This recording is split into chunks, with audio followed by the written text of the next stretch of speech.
In each episode of this series, I will offer an applicant a blind choice of either a pleasant experience, a treat, or a darker trick. Following advertisements in the press, over 1,000 people applied online. All were sent a card saying they were being considered, but none of them knew if or when they were going to be chosen. These are the people I've selected, they just don't know it yet. Welcome to Trick or Treat.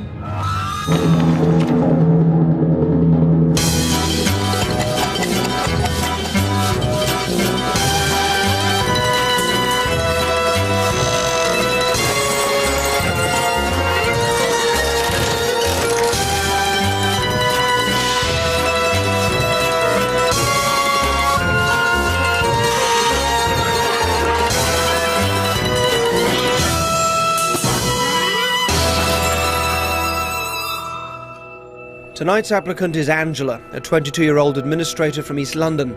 She likes surfing, Australia and rock music, but dislikes earwigs, flying and blue cheese. She's currently employed as an office temp until she decides what to do next with her life. I've been watching her covertly for the past few weeks, and it appears she needs to escape from her day-to-day routine. As usual, I've been leaving a few visual clues for Angela that I'm about to pay her a visit.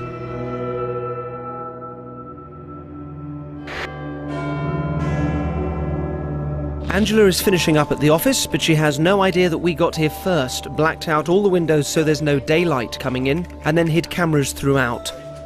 We spoke to every single one of the 48 office workers, and on the stroke of 7 o'clock they know to freeze when cued by a specific visual signal.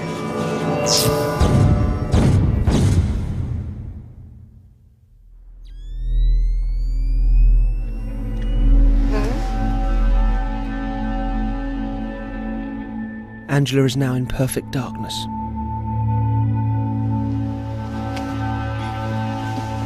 Angela? Yeah? This is Derren Brown. Hello. Now, you applied to take part in Trick or Treat? Yes. We'd love to use you. Great. Now, you know how it works. You're going to choose either a trick or a treat card. So if you pick a treat, it'll be something nice. Mm-hmm. If you pick a trick, then it won't be. Okay. Do you want to play? Yes. Good. Now, you need to sign your contract. Okay.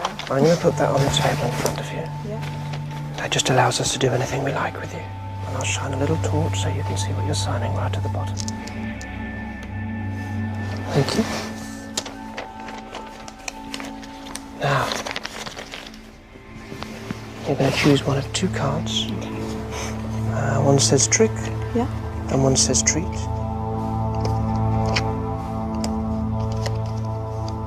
Now, I know you can't see them. And the way you can choose it is by either putting your left hand or your right hand on the table in front of you.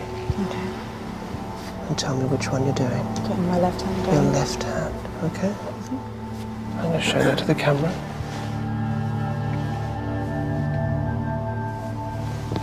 Thank you, Angela.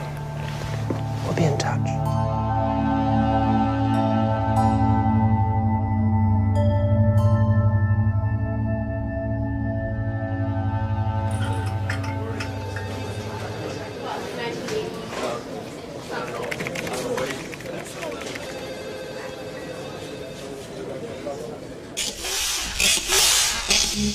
Angela doesn't know she's chosen a trick, but when she's least expecting it, I'll be kidnapping her and subjecting her to the most dangerous challenge ever attempted on the show. Over the next week, I'm going to train her in some esoteric 19th century techniques known only to a few people, which, if she learns them well, will enable her to cope with the task ahead. Over the time we'll spend together, I'm going to teach you some skills. And some of those skills you'll be aware of, and some of them you won't be aware of. But think of them as part of a jigsaw puzzle, which will come together to form a picture, but I'm not going to tell you what that picture is. You'll find out eventually. Okay. Just go along with it. Have a look at this. I'll tell you what this is. It's a set of manacles for a child medium back in the 1870s, 1880s. Yeah. Where the girl would put her hands through, they'd get bent round, and then this ring would then be attached to, you know, a chair or a table. The idea being that she's secured and can't escape. Okay. Then the lights go out, tambourines and things start moving, and when they come back on again, it seems like she couldn't have done it because she was tied up. The question is, how could she essentially separate her shackles from this ring? And I want you to have a go and see if you can do that. And do have a good play. I'll give you a few minutes to do that. There were several closely guarded secrets used by the mediums that today are known only to a few people. One such secret was their ability to create a state of mind whereby they could simply slip out of the ropes and chains that bound them in order to move freely and create mayhem in the dark. It is this secret knowledge that I'm going to teach Angela to enable her to survive her trick. Seems impossible, doesn't it? Yeah. Now, in the same way those spiritualists blurred the distinction between this side and the other side, between life and death, they also blurred the boundaries between inside and outside in order to make their escapes. The point being is that even in life, if you find yourself in a situation where you believe that you can't escape, Yeah. you sort of end up creating those restrictions. Whereas if you just see the outside as an extension of the inside, then you can make that escape without any struggle or effort at all. When you can do this without even thinking about it, I'll know that you're ready for what it is that I want you to do. I've told Angela that she'll need to try to work out the manacles puzzle whenever she has a spare moment. Unless she can solve it, I won't be convinced she's ready to proceed. In advance of Angela's trick, I needed to master a yogic technique that heightens self-control. Today's exercise involves increasing the length of time she can hold her breath, but first I need to see how long she can last without my assistance. Okay, so that was about 32 seconds. So that's your starting point. I'm going to try and double that. You're going to be doing this in the water. Okay, so I'll take your robe. It'll be a little bit cold on your feet. I'm placing Angela in the tank that is deliberately filled with cold water. This is designed to be uncomfortable and will make holding her breath an even greater challenge. I've placed a diver in the water with Angela for her own safety. Just hold on to the side, whatever's comfortable. So feel free just to close your eyes and really relax. Rather than thinking I've got to hold my breath, you're going to be focusing on a lovely image, some sense of a location, perhaps bobbing around on a lilo. This method of yogic breathing I'm teaching Angela, or pranayama as it's better known, is a process of using the mind to charge one's physical energy and slow the body's rhythmic cycle. In turn, her body temperature drops, the muscles relax, and her heart rate will slow down considerably. This is the same technique relied on by Houdini when performing his death-defying endurance feats. We've already established she can hold her breath for 32 seconds, but if she embraces the ancient technique I'm teaching her, we should see a marked improvement. Relax and enjoy. And if you think it's easy, breathe in and hold it now.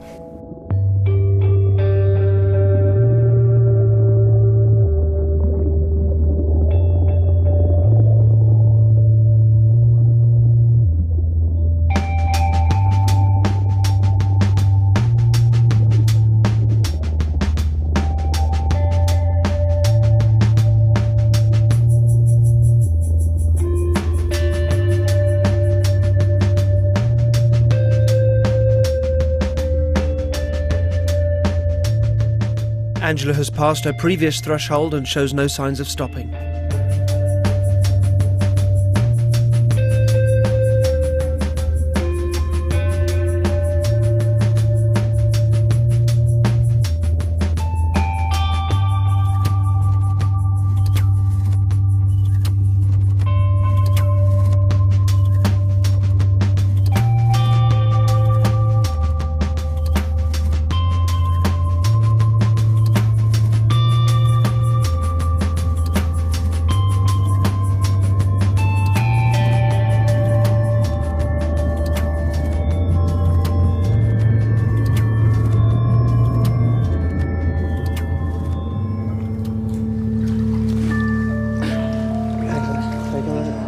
Angela has done brilliantly and almost trebled her lung capacity. Wow. She still has no idea what all this training is leading up to, but she's about to get the biggest clue so far. Well done.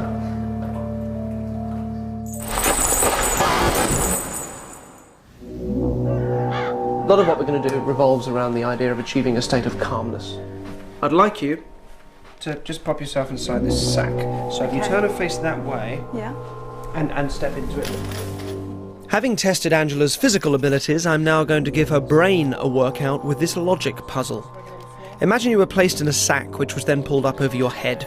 The top of the sack is then sealed with a chain and padlock so tightly that you couldn't even get your hand out of the top. It's dark, claustrophobic and restrictive. Now the padlock is locked and I'm going to drop a key inside to you. Now the key is on a piece of ribbon, it's on a length of red ribbon, and I'm going to drop that in. There's barely even enough room for that to go in, so I'm going to have to poke it in with my finger. Can you grab that? Yeah, I've got it. You've got it? Yeah. Okay, so you're now holding onto a key. Yeah. On the end of a little ribbon. Yeah. Inside a sack that is padlocked on the outside. You have the key on the inside. Yeah. Your challenge is to let yourself out. Yeah. There is a simple, logical answer of how you can do this, and I'm going to leave you until you either ask to be let out or you solve the problem. Okay. Now you're given the key that opens the padlock, but you have no way of getting the two things together. The key's on the inside, the padlock on the outside. After a while, your normal reaction would be to panic, thus clouding your thinking. Angela will hopefully remain calm and work out a way to free herself, much like the 19th century mediums did when placed in confined situations. This control will be important to Angela later. It must be getting hot. Yeah.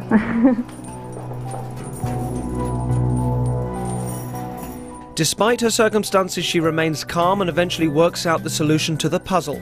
Here is the solution. You hold the ribbon between your teeth. You feed the key out of the small hole at the top of the sack without dropping it, allowing it to be lowered down the outside of the bag. The key is now in a position where you can hold it through the material. Only now can it be worked into the lock and you can set yourself free. Has it clicked open? Yeah, that's open.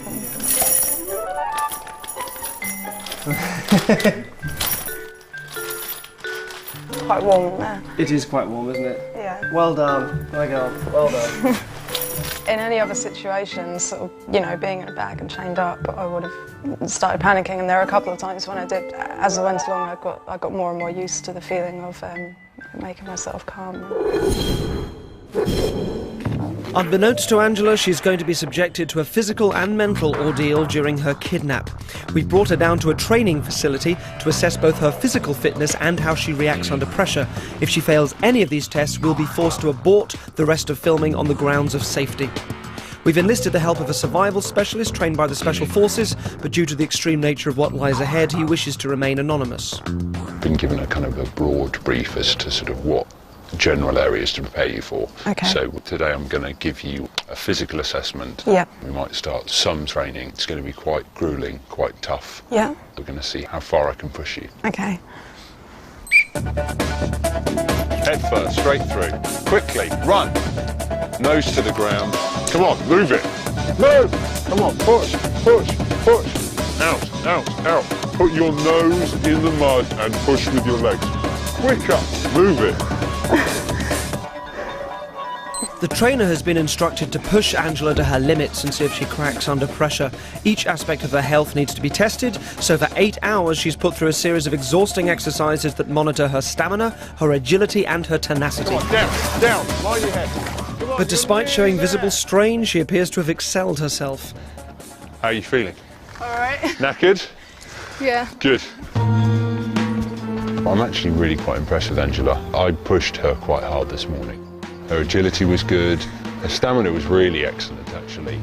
That was a good job. The training has been a challenge itself, so I imagine that whatever happens will be a challenge. So I'm wondering what on earth might happen. It appears she's not yet pieced it together, but 2 months from now, Angela will be kidnapped, tied up, placed in a sack, and thrown into a freezing cold lake.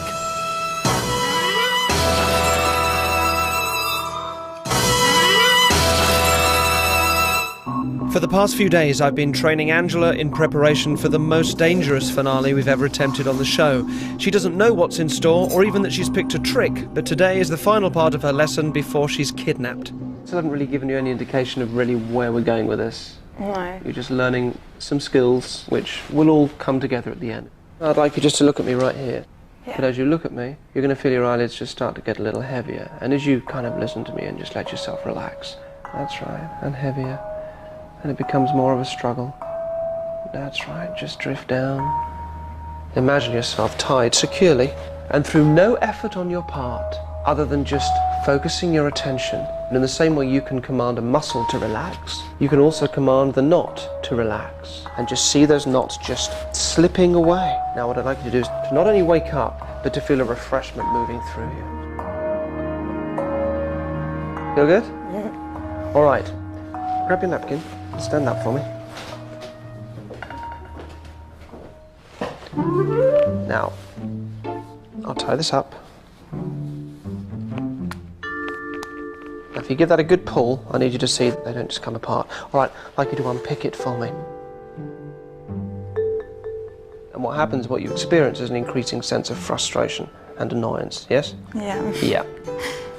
That feeling now, that you're feeling, is the feeling that is important. And that's what is going to drive this mediumistic state for you. I'm going to tie another knot. It's pretty much as tight as that's going to go. I should probably give that one more.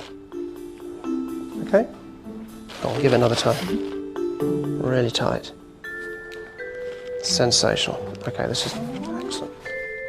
Okay, that's as tight as it's going to go, I think. Okay, so if I can take your hand, what you can do is you're going to put your hand over the knot, all right? Just gently like that. You can feel the knot underneath, yes? Yeah, I can feel that. Okay. And just keep imagining now as there's 3 or 4 knots, you're just going to create that mediumistic state and you just command those knots to come apart. And take a deep breath in. Just command it to happen. Then reach over with that hand, just pull one away and see if it comes. Look, look. Incredible. You've got that spot on. What does it feel like? I can really feel the difference in my hand. And it just melts apart? Energy, yeah. Congratulations. Congratulations. That's fantastic. For the next few days, training continues for Angela.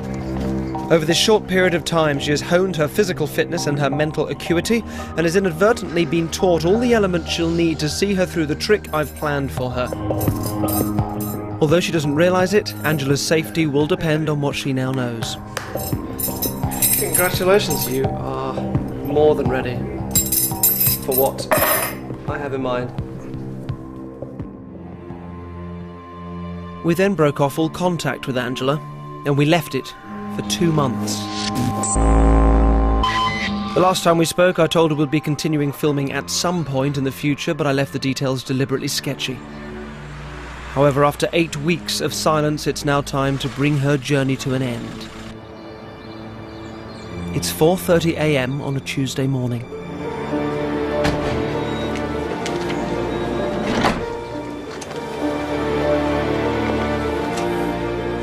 Without her knowledge, we've managed to obtain a spare key to her house.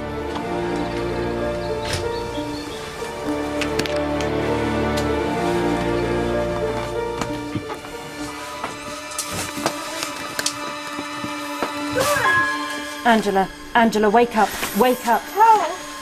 Derren sent us. Your trick is about to begin. Put these on. There's a wetsuit and a boiler suit.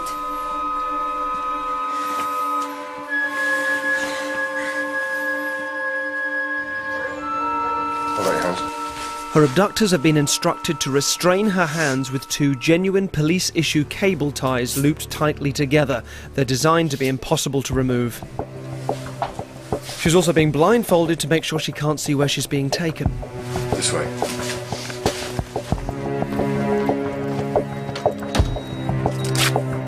Finally, her legs are bound again and again with gaffer tape.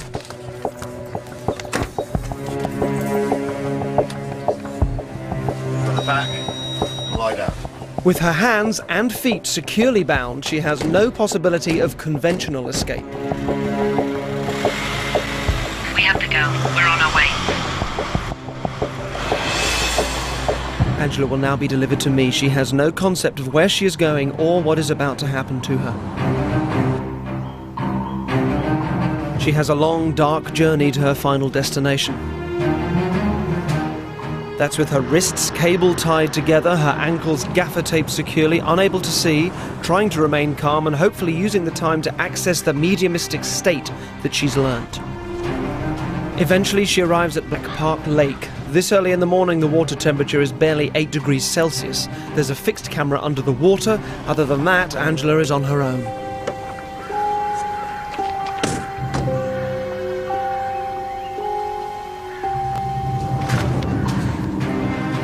Her abductors check that her hands and feet are still both securely bound and so bring her out to meet me.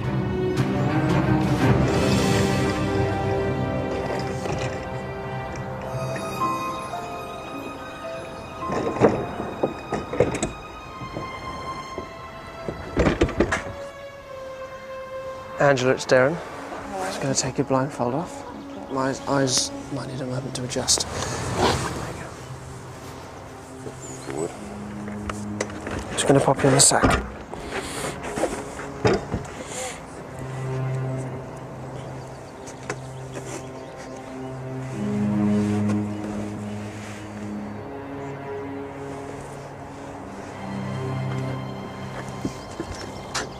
Just sit still for the moment.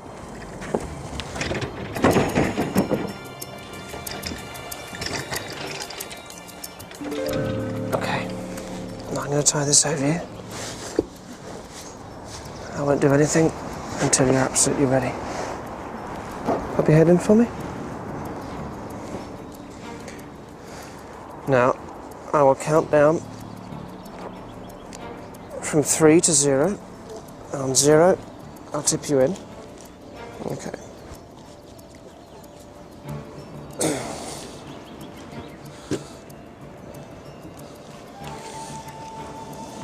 You ready to do this? Yeah, I'm ready. Do whatever you need to do. You do any breathing that you need to.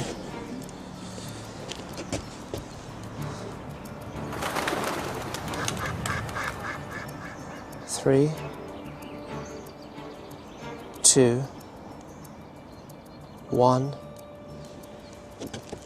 0. Off you go.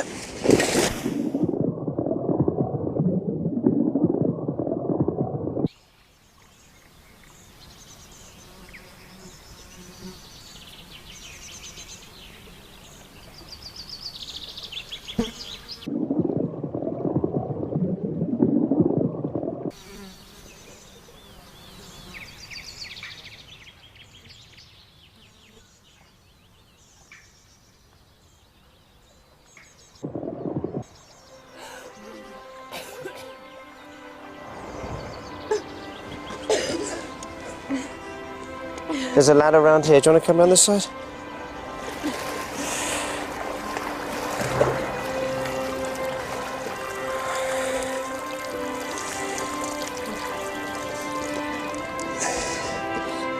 Show me your hands.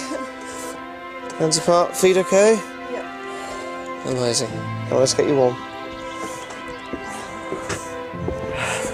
It has all been a really interesting experience. I don't know how this worked. It's good to sort of learn about yourself as well, so I don't think I'd usually push myself that hard.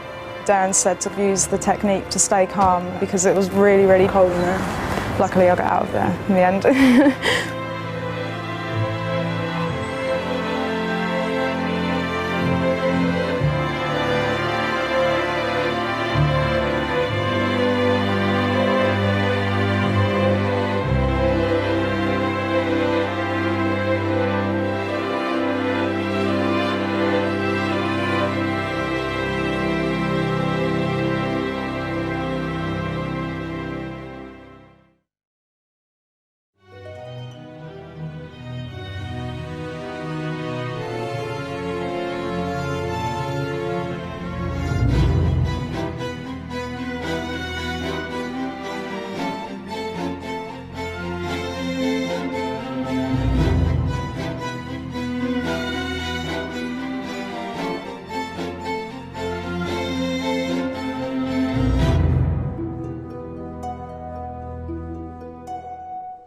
This program fuses magic, suggestion, psychology, misdirection, and showmanship.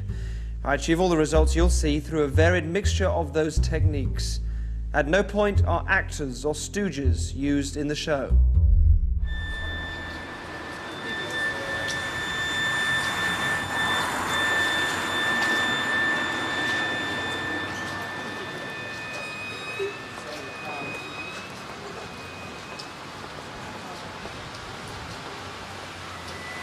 You've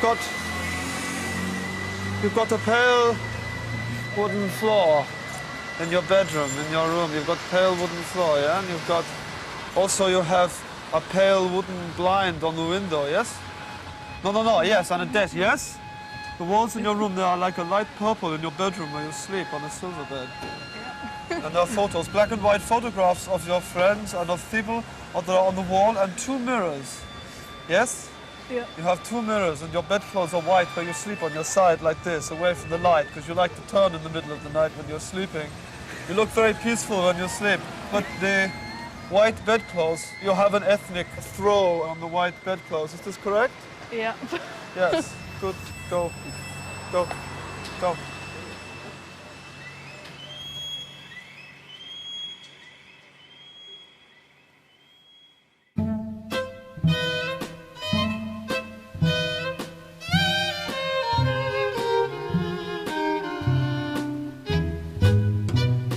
Some people like to talk of intuition as a way of knowing truth, that gut reactions are as valid as evidence-based facts. It's a really silly way of thinking, but its appealing premise suggests a theme for an experiment with playing cards. Hello there. Hello, Derren Brown. Stay seated, please. Hi, Matt, look at me, and just relax now, just sleep. Close your eyes, just let yourself sink right the way down. You take all the time you need to genuinely do this for me, please, with your eyes closed, just sinking and drifting down. So it's very important as we do this that you open yourself up to this, and that you kind of enter into this with a spirit of concentration and relaxation, so that you'll be able to achieve this to the best of your abilities, which is all that I ask you to do. So allowing that state of responsiveness now and openness and sensitivity to just run through you, I would like you to just reorientate yourself to this room. Let your hands slowly come down. You can open your eyes and back in the room. All right, you were at Bristol, weren't you? That was university, not drama school, is that right? That's right, yes. Did you ever play the game when you'd hold a card up, you'd say to somebody, what's the card? And you'd try and psychically intuit it? No. So what card do you think this is? 4 of hearts. 4 of hearts. Not bad. Not bad. It's about the level of success that we had when we did this. Oh, by the way, do you have any keys on you? I think you had keys. You just put them on the table for a moment. I've got a Wogan keyring. Oh, perfect. That'll be fine. I was going to ask if you had a Wogan keyring. Yeah. Perfect. It's difficult to teach you how to do this properly, but I'm going to at least sort of give you a chance sort of experiencing it, because it is odd. It is a complete deck. You can see there, all the 4 suits are there. Mm-hmm. I'll ask you, if you don't mind, to just give them a shuffle, just turn them over and give them a good old mix on the table. Now we'll choose 3 cards. Any 3 you want to use, you're going to get 3 goes at trying to guess Just one of the cards. pick out any 3 cards. Slide them towards me. Okay. Here we go. No, that's too easy. That would have been on the top. Those 3. Derren Brown. Thank you very much. You just shove all the others off to one side, that'll be great. Are you happy I don't know what these are? Yes, totally. I do now. And presumably you're happy you didn't catch a glimpse of any of them as you were going through them or shuffling them as you were going through them. Right, okay, fantastic. Best thing now is to sort of ignore them, really. You know, as a creative person, as a writer, that often the best way is to kind of distract yourself completely and then ideas kind of pop up into your head. For example, I mean, out of all the characters that you've played, is the one that you look back on and you're just like, that did not work on any level? Oh dear. Great, don't answer the question. What's the first card? 6 of clubs. 6 of clubs. Very good. 6 of clubs. Yeah. All right. Good. Oh, you had the keys. Can I just have a look? Can you pass them? Yes. So this is. It's actually quite interesting. So what's the second card? Oh, 4 of... Don't say it. Don't say it. You need to. Sorry, grab those back. And I can have them. Then I do need them. Thank you. What's the second card? 4 of clubs. 4 of clubs. Thank you. For the record, very important that presume these cards that you're naming now, they are coming right out the top of your head as I'm talking to you right now. Yes. Yes? From Jesus or something. I don't know where. Surprised. Okay, 6 of clubs and 4 of clubs. So the last one, you're Jewish, yes? Yes. Religiously so, or sort of not religious? Sort of Fairly secular, I am, Fairly actually. Secular, okay. Yeah. So did you have a bar mitzvah? I did, actually. You did have a bar mitzvah? Yes. What's the last card? You said 6 of clubs, 4 of clubs. What's the last one? Jack of diamonds. The Jack of diamonds. Yeah. So 6 of clubs, 4 of clubs. Do keep your eyes on these Jack of diamonds, all right? Yeah.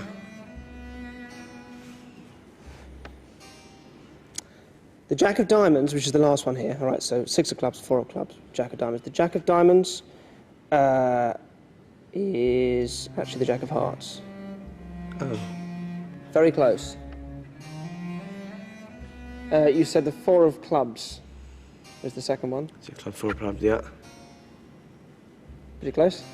Yeah. And the first one you said was the 6 of clubs. Go on, you can turn it over. I don't want to. Go on. Oh. Oh!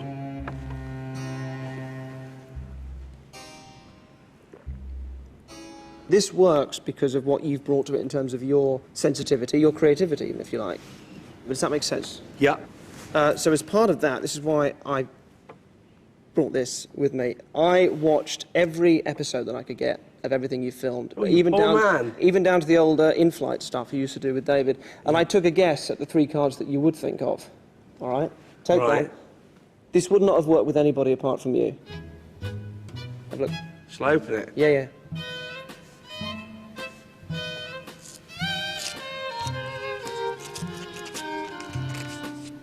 Have a look. Jack of diamonds. 4 of clubs. And the 6 of clubs. What madness is this?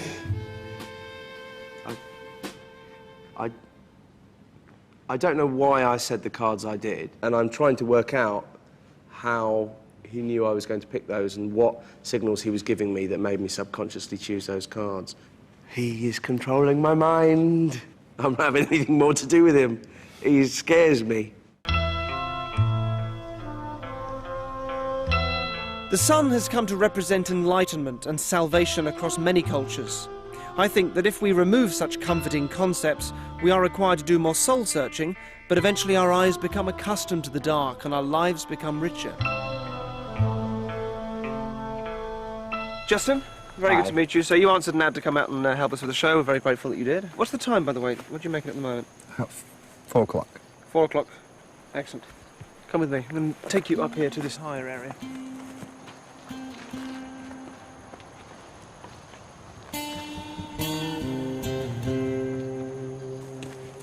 Excellent. So, you stay right there for me. So what if I told you I could make the sun disappear? I would believe you. And why would you believe me? Well, people can pull bunnies out of hats and lift cars. Why couldn't you make the sun disappear? Okay, interesting. There is an old Native American Indian trick that you do have to do it here in this spot. Well, some are very much like it, but this will be perfect for it. It's going to get very, very cold very, very quickly. You're going to need to put this jacket on here.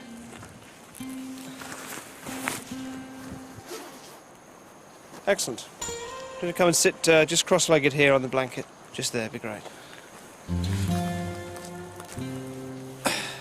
Comfortable? Yeah. Excellent. Just take a deep breath in. Just let it out. And again in. And let it out. I want you to look at the centre of this circle.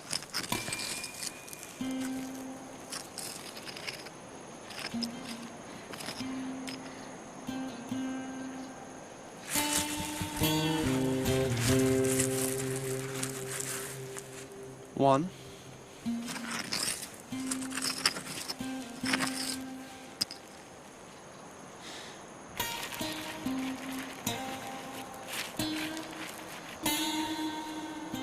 Two. Draw a circle.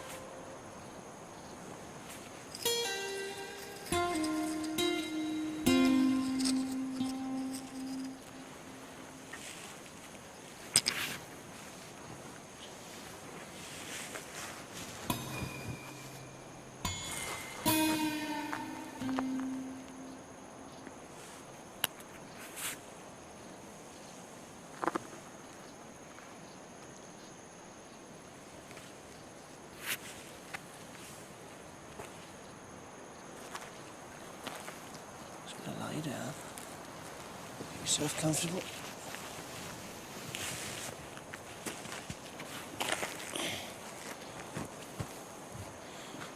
Good.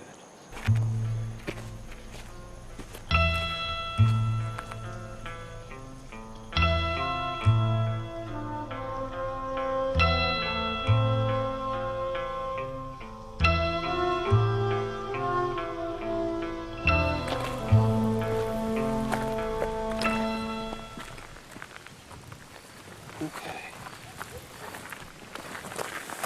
I'm just going to sit you back up. I want you to carry on sleeping. Let's just move you around. None of this happens.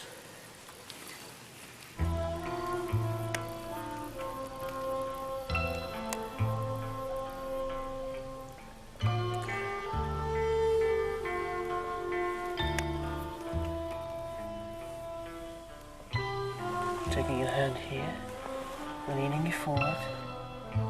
Get ready to erase the circle. Awaken.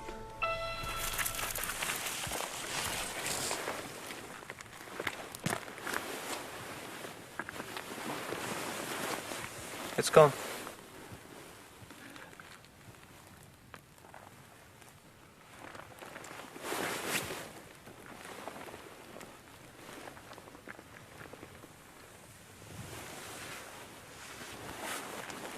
Did you really believe I could do that?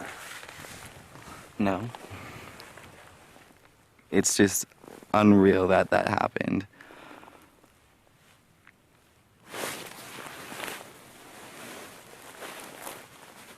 It's 4:05.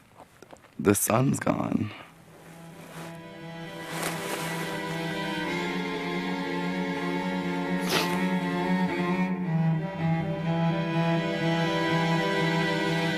It does feel actually so personal, it's actually quite hard for me to share.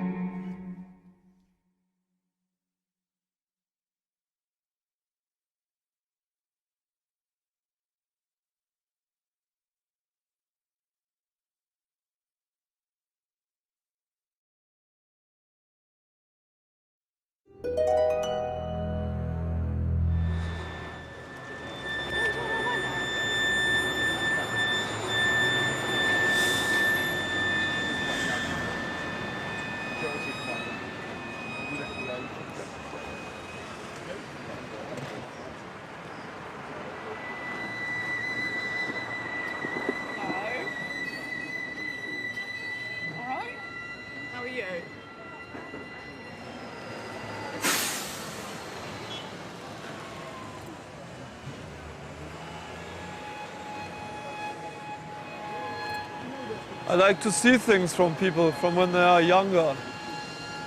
Memories and so in people's past. You look after yourself, you like to keep fit. Yeah. When you were younger, you were much thinner. Yeah. There's a memory from when you were young where you are hurting or you are suffering and you're trying to escape from something. And it is summery and there is grass and other children. Yeah. And you are having lots of fun, and then you have a panic in your mind because something bad is happening. You are in water, this is here somewhere in London, in the north of London, and you panic, yeah? Because you are drowning in the water, yeah? Yeah. Is this true? True. This is real, you were very small, yeah? Yeah. Yeah, maybe 6 or 7, something like this? Yeah. Yeah. And you're with your brother? My dad. Okay. Sometimes I like to see memories. Thank you. So long!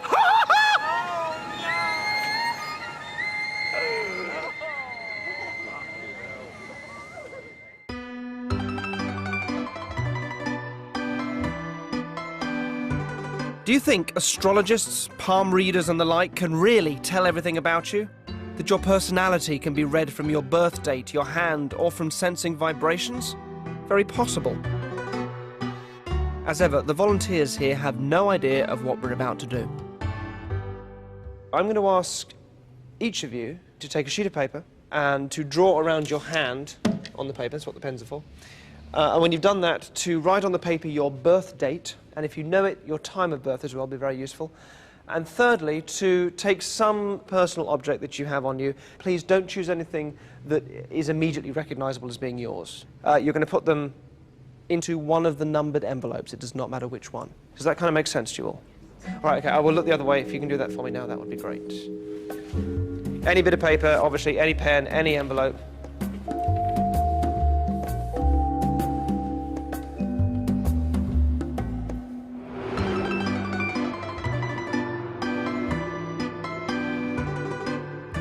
You put your birth date on the paper into any envelope you like, along with some personal item, please.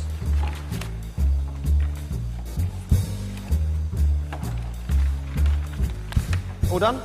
Yes. Can I get somebody just to mix up all the envelopes and hang on to them so that person has all 5 envelopes as well? Remember your numbers, please, because that's the only way you're going to be able to identify the correct envelope later on. And I will come round now and talk to you.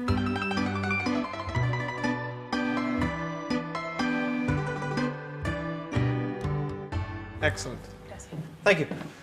Okay, so each envelope has a drawing of a hand and a birth date and a little object. I will take these envelopes away and I will try and write a description of the personalities of the owners of those things, okay? Cada sobre tiene un papel con su objeto personal y en el papel está una mano trazada y su fecha de nacimiento. Él se va a llevar los sobres y de acuerdo con lo que él vea dentro de los sobres, pues va a hacer una descripción de su personalidad. While I go and do this, we've got a place for you to sit down, we've got some refreshments there, some tea and coffee, paella, and I will come back in and we'll see how it goes. It'll probably take me about an hour to do this, and I will try and be accurate. I'm not going to be general, I'm going to try and be very specific about things, so bear with me and I'll see you in a bit. Okay? All right, cheers.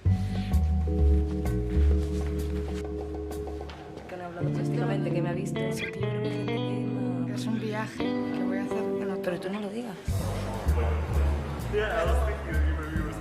When life is, you know, so hard for so many people. Hello, I finished. So, if you can each take your envelope, if you can remember your numbers. You're going to go away and read this now. I don't want you being able to read each other's, though. It's very important you kind of only focus on your own one. Really try and spread yourselves out around the room so you're not able to see each other's. And then we're going to ask you individually what you make of it. So, go do that. See you in a bit. Thank you. I was very overwhelmed when I read the analysis. Derren mentioned that, of course, I'm very self-critical, so reading this sort of thing was very difficult for me anyway. It's unbelievable. I can't believe how accurate it is.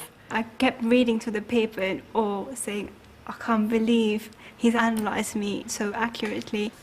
It does feel actually so personal, it's actually quite hard for me to share. Help yourselves. I feel like it pretty much summed up who I am. The part about self-examination, I think, which was in the first sentence on the page, I feel like, oh yeah, that's me. It's kind of astounding. I've always believed in something like it. This just kind of confirms it, but it also shocks me because I didn't think it would work so well. It's true, all this stuff is true. I don't get stuff done because I don't like the idea of mediocrity, and that's so true. It said that right here. What the heck? It's so weird. It was shockingly accurate. Very likely this will lead you to having considered writing a novel, but the fear that you won't be able to achieve what you want stops you from getting it done. And I actually started writing a novel when I was 17 and had written several chapters but didn't finish it because, I don't know. Ha visto cosas que ni siquiera yo había visto de mí misma. Nunca había hecho antes algo como esto. Y pensé que iba a ser un poco más general, un poco más vago, un poco más tipo horóscopo y tal. Y realmente va a cosas profundas de mi personalidad, ¿no? Le daría el 75%, pero el 25% no importa porque el 75% ha sido tan exacto y tan personal. Un 80%, porque hay cosas que están clavadas, que es perfecto. 90% puede ser. I would give it the reading a 95% accuracy rating. 85%. Like 40%.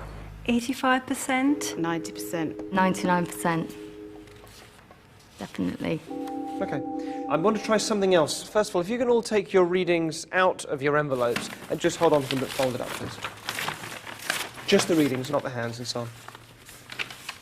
Thank you very much. This may sound a bit frightening for some of you, but don't worry about it. Can you just mix them up and pass them around so you don't know whose you've ended up with? What I'm going to ask you to do in a moment is to have a look through the reading that you now have in your hand and see if you can identify the person that it belongs to. Can you open this up now and just have a look? If you've got the same one again, just mix them up again and take someone else's. Everyone got their own. Right, start again.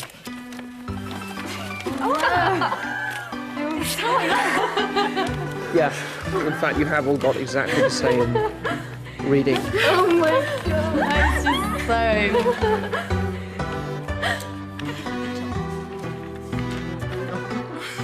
Yeah, they are all exactly the same. Las lecturas personales todas son exactamente igual. No me puedo creer. They are all exactly the same. Please don't feel stupid. This is a skill, it's something called cold reading. It's a technique used by people who claim to be psychic, people who claim to talk to the dead. It's as old as the hills. And if you think for a moment, actually, of how even more effective it would be if I was a psychic working one-on-one with you. Él escribió esto hace varios meses atrás. And we've given these to people in America, and we've given them to people in England, and it's always the same. Thank you so much for coming along and doing this and being honest with it, and I hope this has given you something to think about. Y hace 5 minutos creía mucho en esto porque la lectura se ceñía a lo que yo, mi personalidad, y 5 minutos después me lo ha tirado todo por el suelo. Es increíble. Me siento como, yo qué sé, como que me han usado de cualquier manera, ¿sabes? Es increíble la fuerza que tiene la media. I love this experience. The fact that everyone does have the same insecurities, you don't feel that alone. We had not gone to this second part, I would have walked away from here thinking that you had psychic abilities. Nunca gasté mi dinero, pero no lo voy a gastar y no me voy a sentir escalofriante o no voy a tener miedo para cartas ni nada de esto porque sé que es mentira. Me están tomando el pelo y cuesta mucho y es una gran industria.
This program fuses magic, suggestion, psychology, misdirection, and showmanship. I achieve all the results you'll see through a varied mixture of those techniques. At no point are actors or stooges used in the show.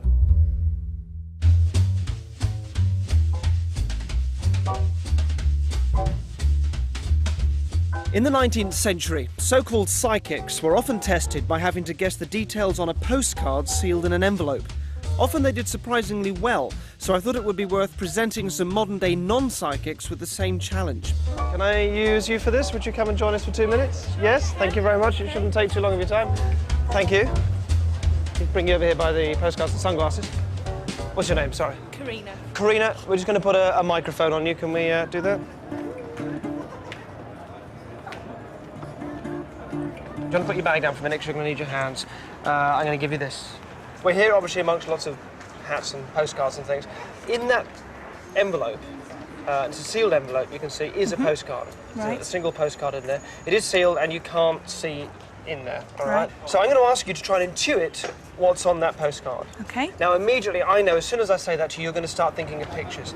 Any preconceptions you may have about what's on there, just ignore that, all right? It's important you do this spontaneously as I talk to you. You imagine it almost like a Polaroid picture developing. So it's just blurry, and then you see the blurs taking a little bit of shape, not enough to get a full picture, but just a sense, oh, we're at the, you know, the beach, countryside, a city, you know, there's sort of various things that can be in a postcard. So take a moment, and then just give me a general sense of an environment, a general vista, a general view. A mountain. A mountain? Yeah. Okay, interesting. As you look at this picture, are you seeing people in the picture? No. Are you seeing any buildings? No. No people or buildings? Sure? Okay, just close your eyes for a minute. I'm just going to put a few different ideas in your head, and I want you to tell me which one feels right. I want you to put some snow in there on the mountain, all right? And then take that away. All right. And then I want you to put some trees in there. I'm just giving you different things to try out, and then take the trees away, all right? Mm-hmm. I now want you to put sort of rocks in there, and then take those away. Mm-hmm. Okay. Now open your eyes for me. Which one of those feels right to you? The snow. The snow. Where do you feel that came from? I don't know. I've no idea. It just sort of appeared. It sort of somehow feels right. Okay. You could have said anything. Yeah? And you certainly can't see through this. No. I do want you to have a look at this. Actually, well, okay. Yeah, you should open it. You open it. If you open it up and take it out, let the camera see the back of it, which we'll see first. Don't look at the picture yet. All right. Weiße Spitze, any idea what that means in German? No. No? Turn it around. No way. No people, no buildings. Can you just turn it around, show the camera, let the camera see that? That's bizarre. I don't know how that happened. That's really, really weird. It just went from a blurry image into a mountain. It's exactly as it was on here, except for the water at the front. Everything else is exactly the same.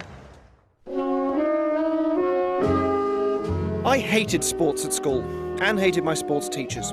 Still do, in fact. Especially Mr. Broomfield. He remains an insult to retarded, overbearing megalomaniacs to this day.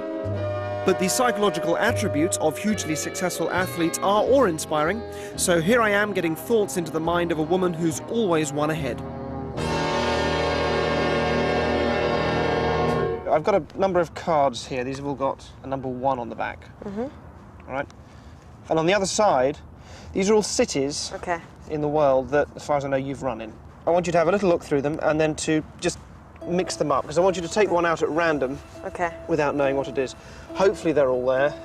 Sound about right? Yep.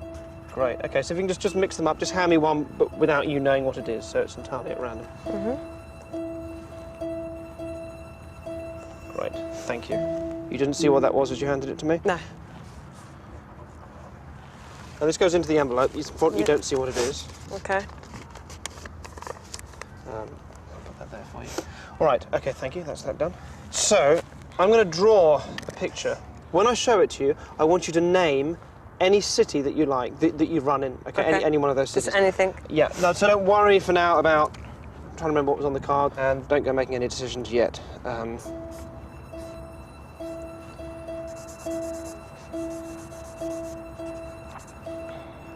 Ready? Yeah. So, a city you've run in, name one now. Sydney. Sydney. Any particular reason why you named Sydney, looking at that? I suppose the thingy-majiggy. Possibly. Yeah. But there's nothing obvious about that. No. That clearly is there to make you think of No, Sydney. not at all. So Sydney. Secondly, another pack here. And these are different races. Everything from quick 60-metre sprint right up through ultra-marathons. Okay. Have a look through them. Mix them up again and again. You're going to hand me any one at random. Okay.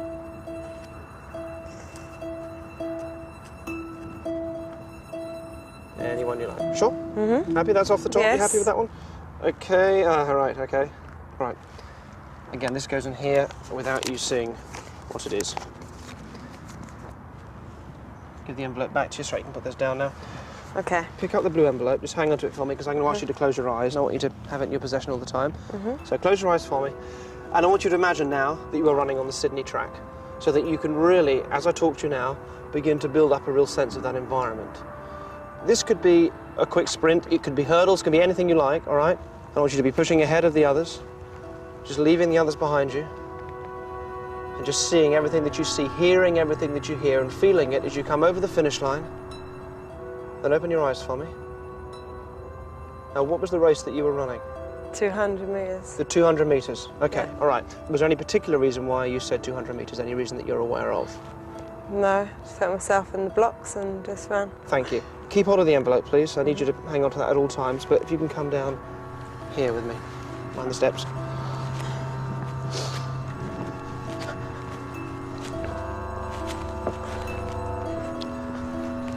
Come stand over here.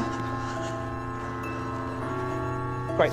So this is a third set of cards, and these have, on the other side, the names of runners, some of them more famous than others. Again, please mix those up for me. I want you to take one out at random.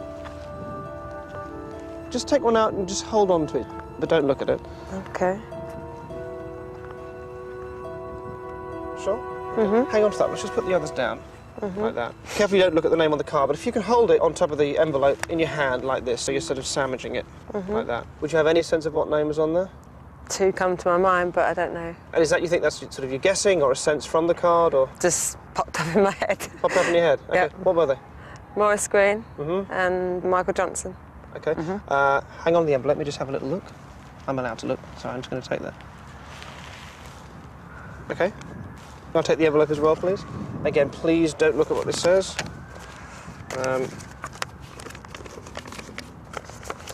Okay, can you hang on to that again for me? So have you got a pocket you can put that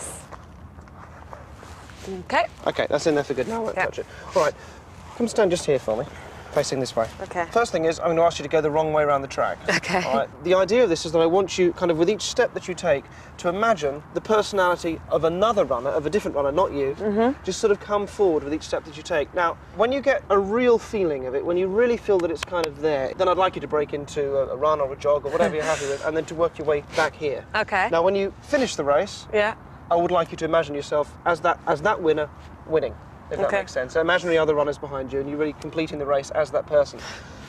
Off you go. Okay.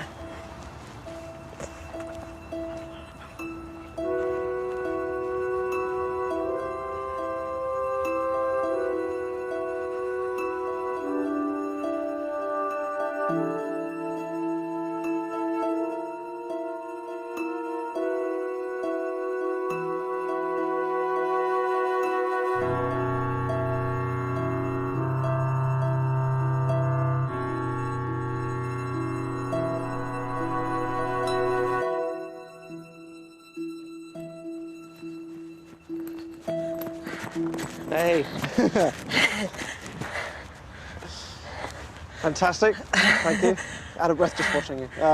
Thank you very much indeed. All right, great. Don't tell me who it was you were thinking of, but did you, by the end of it, have somebody pretty clearly in your head? Yep. Yes. Male or female? Male. Male. Okay, cool. You got the envelope on you? Yes. Do you want a moment to get your breath back, or are you okay? No, fine. Fine, okay. All right. Could you open it up for me? Now, before you take anything out, the cards that are in there are going to be right inside towards you. I don't want you seeing what's written on there. So if you take them out and immediately just turn them around the other way. All of them? Yeah, turn them around. That's right, so you can't see what's on there. Great, just get rid of that. Thank you. All right. So, I showed you a picture of random abstract squiggles and asked you to name a city. And you said? Sydney. Sydney. Turn over the first card, number 1 there.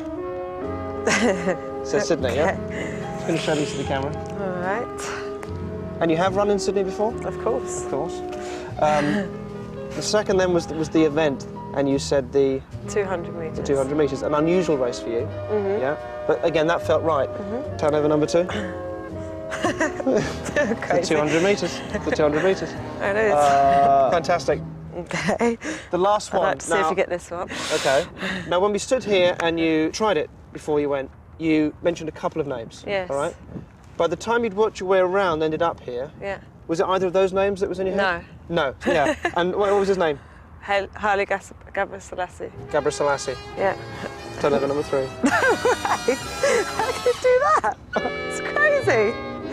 It's just like the camera see that too. How did you get that? That's just madness. How did you do that? When I opened the envelope and turned the cards over one by one, just couldn't believe it. But actually, I was most surprised with the last one, Haile Gebrselassie. Really didn't think he was going to get that at all. I thought I'd kind of foxed him, but it didn't work. I can't believe it. That was just amazing, absolutely amazing. I'm going to be thinking about this all night now.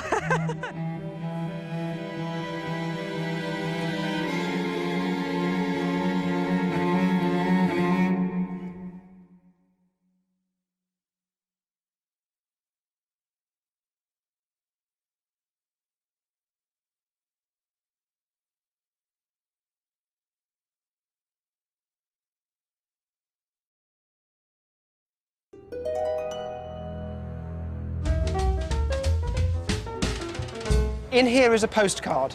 It is not a postcard of London, but it's a postcard of somewhere in the world. Yeah. And I will give that to you to hold. Okay? So? It's a European country. Yeah. It could be a tiny European country, it could be a big European country. As I talk to you, allow one of those countries to kind of come to you like that. What country do you have in your mind now? Belgium. Again? Belgium. Belgium. Okay. Imagine now that you turn the postcard over. Yeah. And you see some writing, but it's really blurry. Yeah. Now, I want you to try and pick up on a couple of words that are written on the other side. Now, don't say the or and, or it's too easy, all right? Longer words, more interesting words. Look at me as you do it. So you're just seeing blurs, and then a word, just kind of, a word appears in the blurriness. What do you see? You can look at it like this. There's nothing on. There's nothing on there to give you any clues. Pardon? Unusual. Is that the word? Yeah. I keep on to that. Unusual. All right. Yeah. Now give me another word. It's a thing. It's a noun. Something will get in your head and it won't go away. You must tell me what it is. What have you got? Just trust it. Trust it. What is it? Roses. A rose. Thank you. Thank you very much. Okay, there you All are. right. So Belgium. You said Belgium. Yeah. And you thought the word unusual. This is so good. And roses. Roses. A flower. Roses. All right. Listen. It's so important. You didn't see what was in here. No. You can't see what's in there. It's impossible. Will you open this up for me? Believe me, it's all worth it. You've done this amazingly. If you've taken out, where is this? Ostend. Ostend, Belgium, yes? Yeah. And then if you turn it over, if you read this out, read it out. Hey, Derren, having a great time. Already very strange and weird place to be. You said unusual, yeah? Full of beautiful, nice roses. Unusual. I can't believe that I can guess that, isn't it? Or probably, I don't know. How did it happen? I look. Oh no, it's a trick, isn't it? No? What makes us dream of some things and not others? Why might we pick up on a trivial event from the day and not something more important? Would it be possible to have someone dream of specific subjects by subtly suggesting those ideas? Well, to find out, I met with Magnus, a student, who answered an ad and volunteered to take part in the next experiment. Hello there. Hello there. It's Magnus, isn't it? Yeah. Yeah, okay. Hi. You have brought some pyjamas with you, which I asked you to do. Yes. You've done that? Yes, I have. Fantastic. That's the most important thing. Great. I'm going to blindfold you. Okay. It's really important that you don't get any visual stimulus for the next few minutes, all right? Sure. We're going to go on a little car journey. It won't take long. Right. Come with me. I'm trusting you. You can trust me. Mind your head. This is just a short journey. It's very unnerving not to be able to see. I hope so.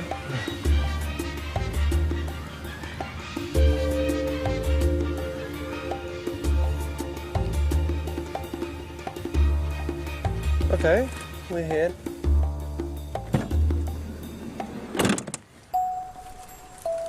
We're going to walk across a garden. Yeah. And in the middle of the garden is a sort of glass-fronted little square hut. It's like a place for holistic treatment, like a little spa of some sort. Sure. Now, obviously, with your vision cut out, your other senses will be amplified. You become more aware of other things.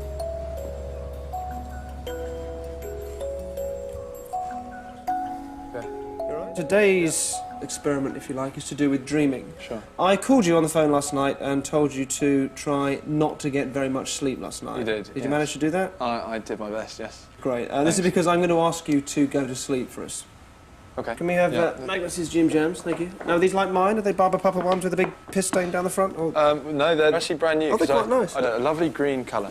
Superb. I'm going to ask you to go through into the next room and get changed. We won't film this bit. Through you go. Thank you very much. You give us a little knock when you're done. Okay. All right? Cheers, thank you. You ready? Yep. Okay, excellent. If you come around here for me, that's great. Look at me. Now, see, obviously it's going to be easy to feel a little bit vulnerable at the moment, but I don't want you to feel nervous or sheepish. You're just going to go to sleep in the other room, and you can do that, and you can just be patient and just relax. No reason to flake out. The other thing I want to show you...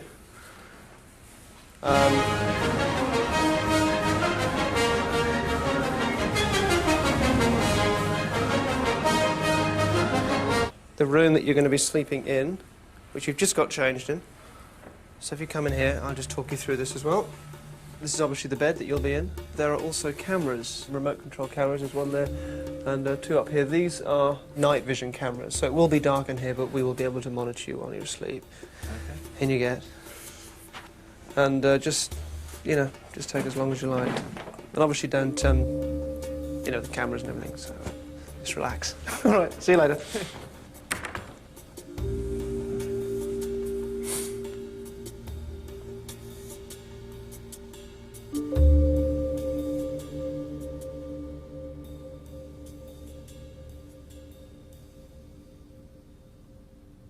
He's fallen asleep properly. I'm just waiting for him to enter the REM state with the flickering of the eyelids, which will tell me that he is getting ready to dream.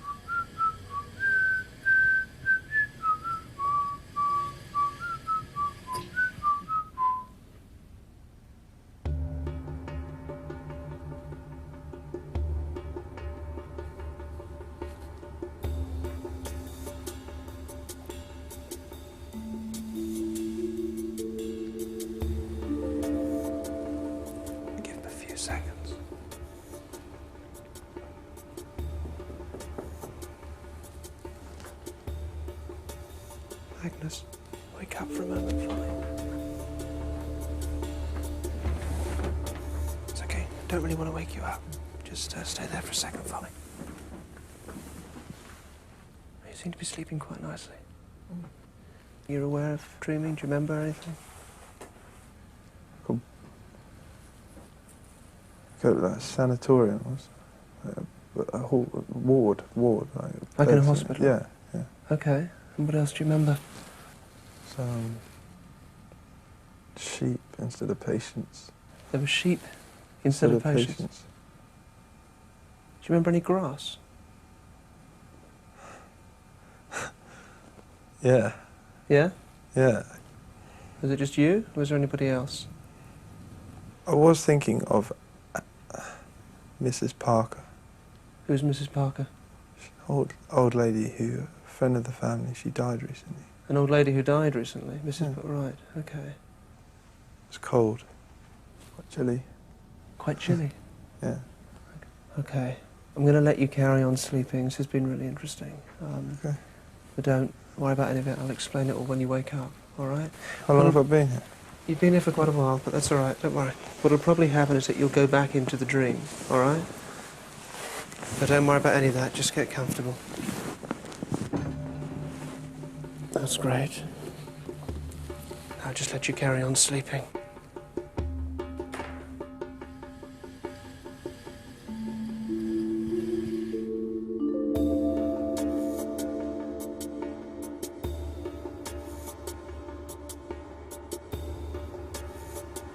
Right, he is back into a dream state now. He should be back in the same dream. So I think we'll send the guys in now.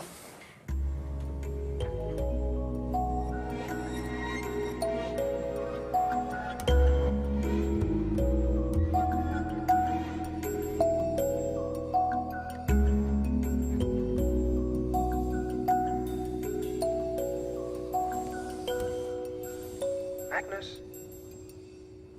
Magnus?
Magnus.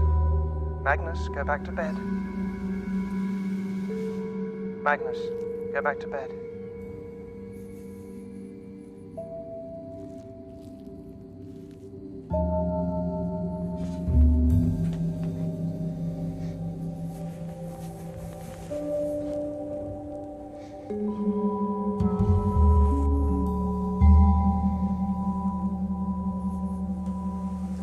I was in a hospital.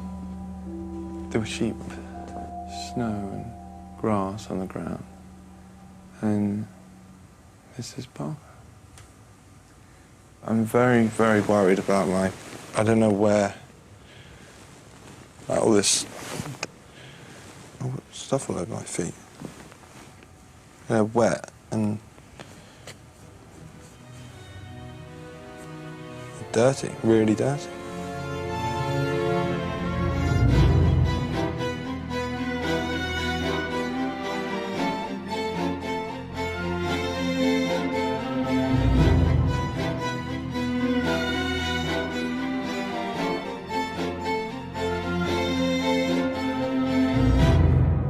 So, who painted my feet? Who painted your feet? Yeah.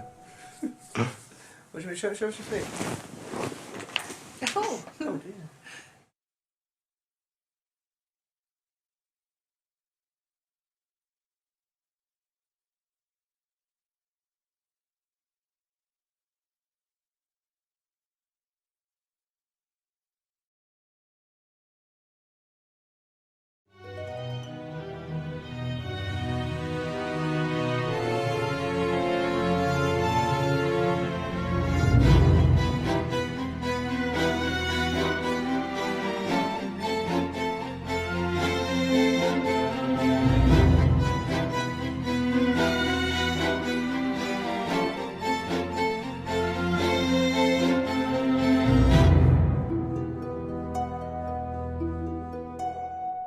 This program fuses magic, suggestion, psychology, misdirection, and showmanship.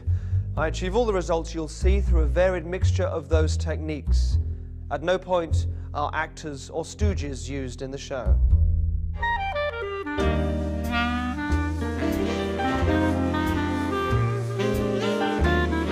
This is the comforting and lovely Leadenhall Market, an accommodating intermammary cleft in the heaving bosom of old Londinium. I took my blackboard to perform a classic of Victorian mentalism with some shoppers. Noughts and crosses. And just check before we start, you can't see through that. No. Nope, because that's the blindfold I'm going to be wearing. I'll wear it like that for now as a kind of mind-reading Rambo figure. If I lose, you get £50, all right? So if I win or draw, I'm going to keep my money, all right? But here's the thing, I will play blindfolded. I'm going to rely on my knowledge of the game, my kind of second-guessing what I think you're like as people. So, do you want to play? Do you want to do this? Yeah. What is your name? Daniel. Daniel. All right, come forward, Daniel. I take the chalk, Daniel. So I will play crosses. You're going to be noughts. Yeah. Because I've got the massive disadvantage of the blindfold, I'll give myself the small advantage of going first. And you'll play my moves as well. All right. Why don't you start off, put a cross for me up, say the top right square, top right.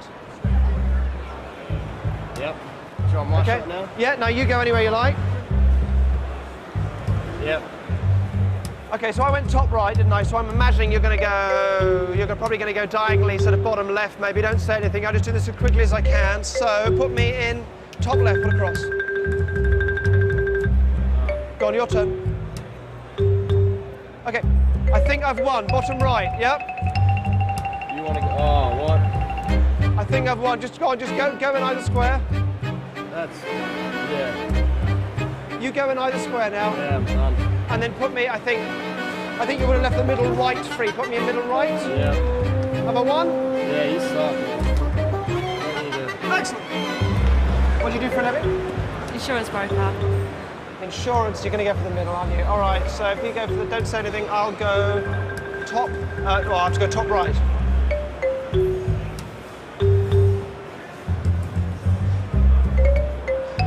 Take your turn. Put me bottom right. Middle row on the right. I think I win. I think I win. Well done. Top left. Put me in the top top left. Put me bottom right.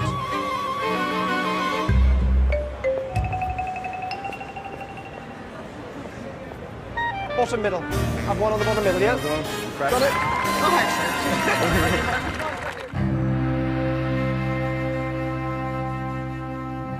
In Victorian criminology, there was an enthusiasm for spotting criminal tendencies in a person's features. Fraser Lelk works for a model agency and scrutinises the features of hundreds of prospective models every day. We met at a disused prison in central London. Excellent. Can take your torch from me. So, Fraser, there are 13 photographs here of fairly stern-looking Victorian gentlemen. They all have written on the back of the photographs something that they've achieved in their life or some information we have about them. Now, one of these people was a very gifted pianist. Right. So just take a moment and just have a look through them. I want you to tell me which one you think that is, and there are no clues in the photograph. This is just you going on your kind of... Right. On your intuition.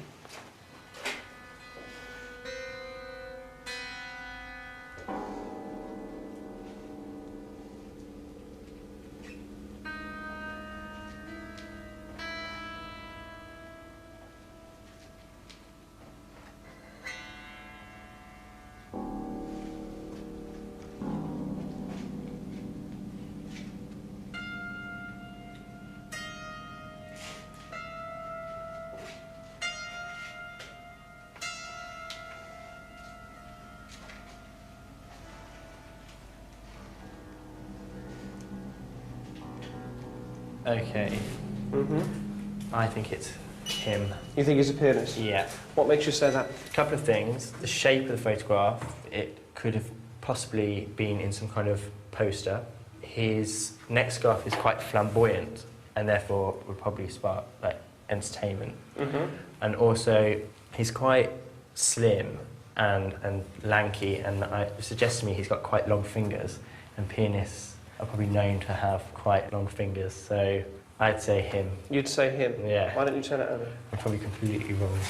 Turn it right the way around, hook it back up the other side. Concert pianist. Albert Newton, concert pianist. Excellent. All right, what about this then? Say this guy here. Just come... Actually, well, no, maybe this one here. Okay. This one here, just because there's a sort of a spotted bow tie there. Right. Now, again, no clues in there as to what this person did. No. And if you've got any preconceptions now of any sort based on anything at all, I want you to ignore those. In fact, you don't even need to look at the picture now, so you can look at me. All right. You don't know anything about this guy, correct? I don't know. Correct. All right. But what if I told you that you did know? Okay. Keep your hands just by your sides. Good. Okay, so as you start to imagine this person's done something he'd be proud of, what would that be? Something he did, something he achieved. Where are you seeing him? Are you seeing him as a young person? I'm seeing him in a big room. Is he with people? Is he on his own? What's he doing? Just fill out the picture. I can see that he's like performing, but he's in front of an audience, but performing medically. Like surgical, I'd probably say. Where are these ideas coming from as I talk to you? I don't know. You're making this up, aren't you? Yeah. You are making this up. I'd probably say he's giving a lecture on anaesthetics in front of a medical school. It's really extraordinary. Have a look what it says. Just read that out. He performed public medical operations. I've no idea if that was in anaesthesia or not, but it's incredibly close. That's pretty strange. It is.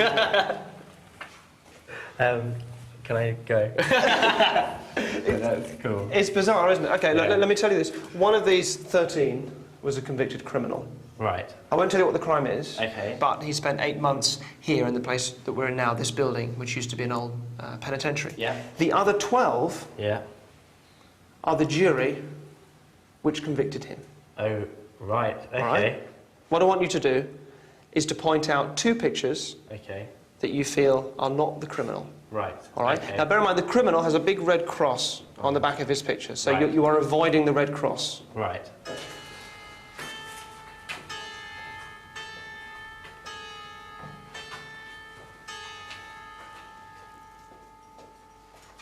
I would suggest that by now you don't think about it too much. Okay.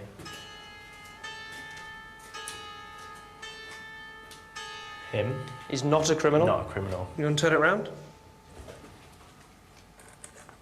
Charles Pavley, a philanthropist. And who else? Him. He does look fairly safe. Turn it over. William Henry wrote many influential scientific papers. Okay, now choose 3. Remember, you're avoiding the red cross, all right? Okay. I wouldn't even think about it.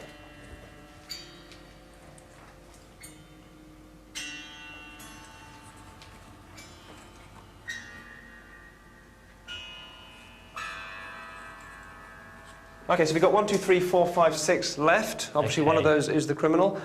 This time I would like you just to point out the one you believe the criminal to be. I'm going to go with him. You're going to go for him there? Yeah. Okay, let's turn these ones around.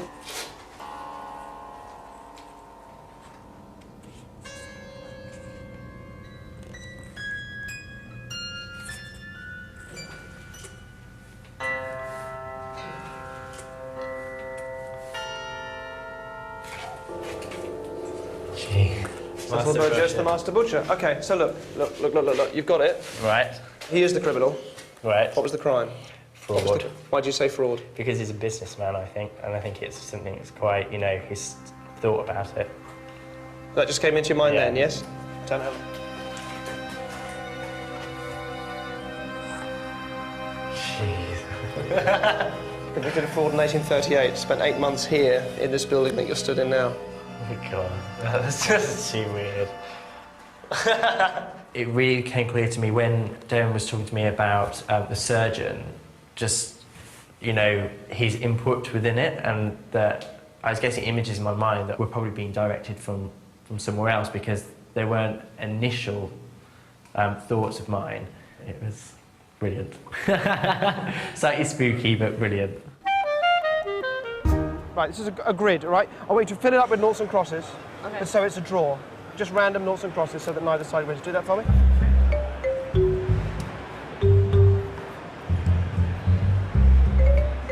Right, when you finish, I want you to hold on to it. We'll need it later.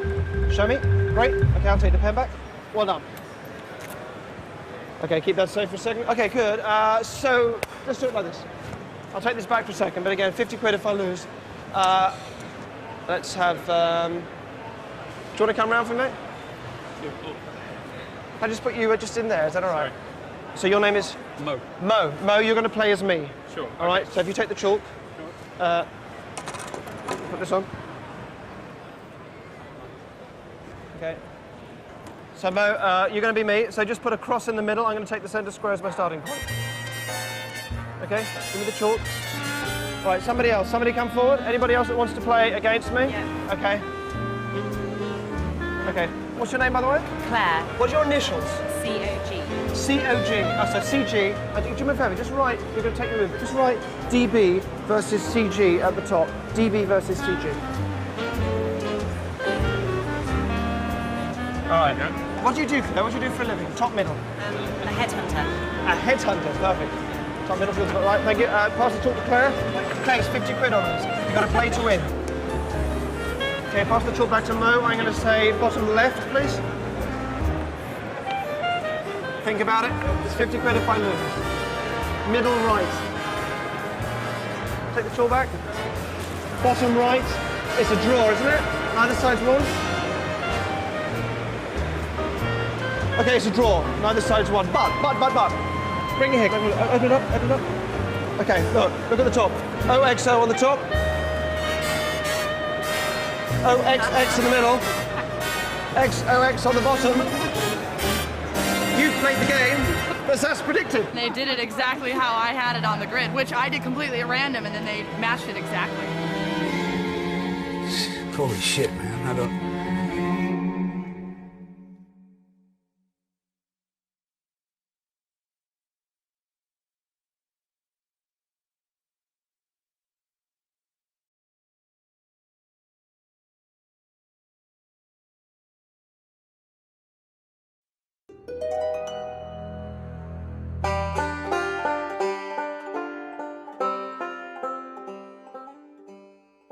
Dowsing can seem a very convincing phenomenon, though there's no reason to think it works through anything other than suggestion. Now, we made it clear on our ad for volunteers here that this would not be suitable for agoraphobics.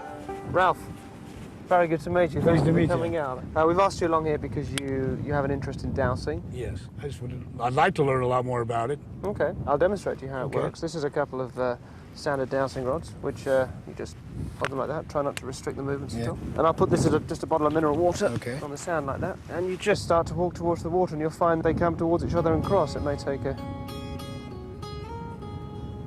Okay. Okay. Have you done this before? Or is this the first time you've done This it? is the first time I've done this. Well, if you walk back again, you'll find they come apart again. Correct. And they stay apart as well. Yeah. It's great, isn't it? That's pretty amazing. Earlier on, I gave you a film canister. Correct, A yes. black film canister. Now, no one's really told you what this is about. You don't know what the film canister's for, but we asked you to sign it. There's a reason for that, which will be clear later on. That film canister has been filled with water. Okay. And I've buried it somewhere out here in the sand, all right? You're going to find it through dowsing. In order for me to speak to you while you're doing it, we're going to rig you up with a little microphone and earpiece, all right? So I'll be able to talk to you and you'll be able to talk to me. Also, I'll give you a spade and a backpack for a small body camera we're going to put on you. Okay. All right? We've covered any tracks, so there won't be any physical clues. Take your time, cover as much here as you like, and I'm going to sit here and we'll watch you from back here. Okay.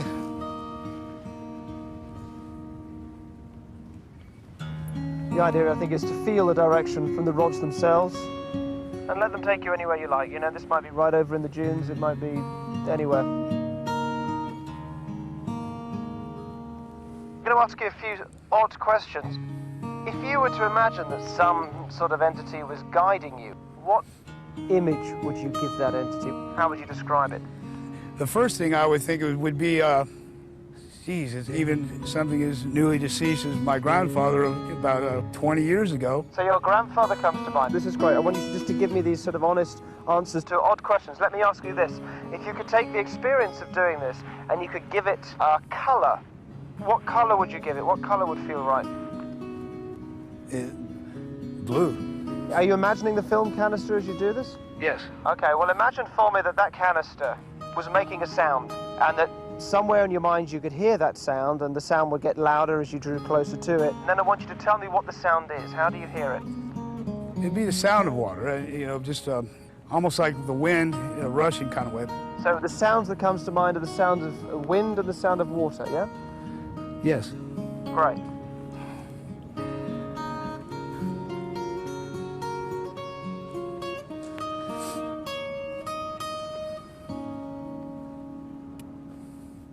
It's right here. You think you've got the spot? What reaction are you getting from the rods? The crossing and uncrossing as I move directly over this one spot right here. And I can, you know, physically I can feel it as if I'm moving out of a channel. We're just going to send some cameras in just a little bit nearer you so we can see you, okay? Feel free to start digging.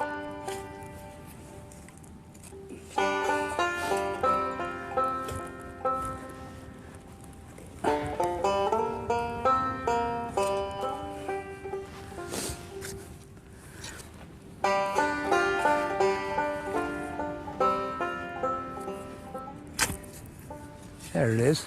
You got it? That's amazing. No doubt whose that is. It's got your signature on it and everything? Yes. That's me, Ralph D. John. And would you open it for me and tip the water out? And show the camera as you tip it out. I think I busted a hole in it. What's that? Must have busted a hole in it. No, there's no water in there. But there's a rolled up sheet of paper, yeah? Yeah. You want to open that up and read it out for me? Congratulations, Ralph, but this has nothing to do with water or energy. There is something else at play. I hope that you find this and that I will make you imagine you are being guided by your grandfather. You'll have a feeling that you can only describe as blue as you get closer to the canister.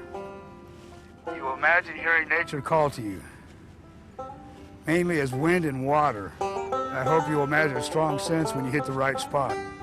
Thank you for being a great dowser. Unbelievable. Holy shit, man. That just blows me away. Completely. It's just incredible. The dowsing thing doesn't fit in the equation. Not at all. In the next experiment, I try to get an image into people's heads. I did meet our participants just before filming to test their responsiveness to subliminals, but apart from that, I had no idea how this would go. I have in my mind an image, a picture of something, and I will try and communicate that image, that picture to you, but at a level that you won't be aware of, all right? So just get yourself comfortable in whatever position is good for you, and close your eyes for me. We're also going to play you some music, which I'd like you to listen to and absorb, and I'd like you to imagine for me that you are becoming more and more sensitive, and that every tiny thing that comes from your environment around you and every word from me has a real effect and has a real impact. And as I speak to you, I'd like you to begin from the back of your mind to form an image. Now, you're going to take as long as you like to do that. Don't worry about why you're thinking of this or where this influence may be coming from as you find different details or changes or shifts to the picture. When that picture is clear to you, whatever it is, you're going to open your eyes and you're going to pick up the card and pen and you draw the picture privately. And when you're ready, nice and large and clear, please. Just allowing the music to get into your head. It's music that you've been hearing now for a while, and to affect what comes through your hand and through the pen and onto the page. Don't look at anybody else's. Okay. So one at a time, we're going to go around. I'll ask you to turn your pictures around. If you just turn them around as if you were showing me, but please keep your eyes closed. Jane, will you turn yours around, please? Okay. Christine? Kevin, will you turn yours around, please? Sue, can you turn yours around, please? Thank you. Diana? Marion? Edson, can you turn it around, please? Melanie. And Leslie, turn yours around for me. Okay, all right, now listen carefully. Melanie and Jane, I'd like you to keep your eyes closed for me, please. Will the rest of you open your eyes, just have a look and see what's happened here.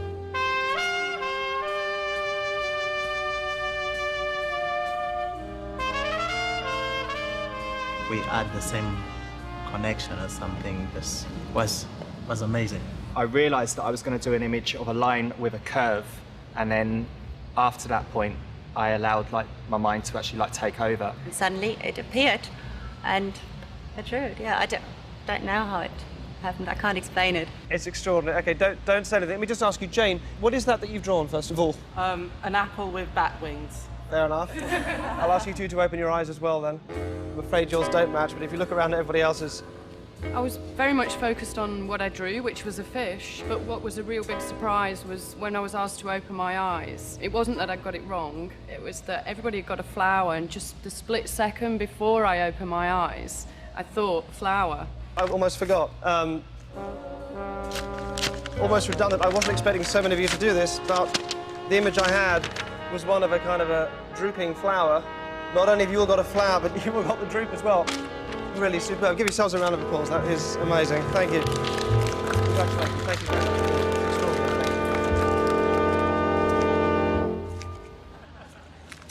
So, it's really impressive. I hope sort of 3 or 4 of you would get that, but that's great. Those of you that have done this and succeeded at it, I think you'd be the sorts of people that maybe would be responsive to subliminal suggestions, subliminal tapes and CDs, that kind of thing. Any of you ever used that sort of thing before? Yeah. Yes, it hasn't worked. You've used subliminal tapes and stuff? It was called Dream something. It was in it to aid sleeping. I did that. Did you? I did that yeah, too. yeah, from the newspaper. Yeah. But it was an experiment. Newspaper. Blue CD. Blue. It was advertised in Time Out, the one I got. It was about a year ago. This is quite interesting now. I'd like to hear from anyone else that got it. Ed? I had the same CD and my break at work. I just play the CD and I fallen asleep like a baby. But it was the same CD? The same CD, yeah. I think it was called Dreamscape, and it was through Time Out, and it actually helped me sleep and relax. It was about an hour long. So you've all at some point used The same subliminal...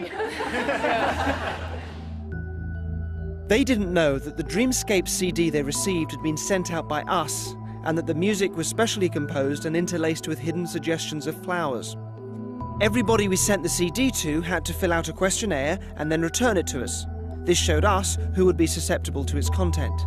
We gave them a whole year for the contents of the disc to settle in, and then invited the most promising subjects to our venue, an installation called Dream Space by artist Maurice Aegis. They had no idea that us contacting them to come on the show had anything to do with the CD, nor that the CD was in fact ours. We also invited a couple of people who weren't regularly listening to it. I did get that CD, but I didn't like it when I was listening to it, and I sent it back. So you got the same CD? Yeah. You didn't like yours? No. And you drawn the apple with bat wings? Let's just go back to Melanie for a second. Can we go back to Melanie? So you tried it, but it didn't work for you? It didn't help me sleep at all. And you've drawn? A fish. And you've drawn a fish? Yeah.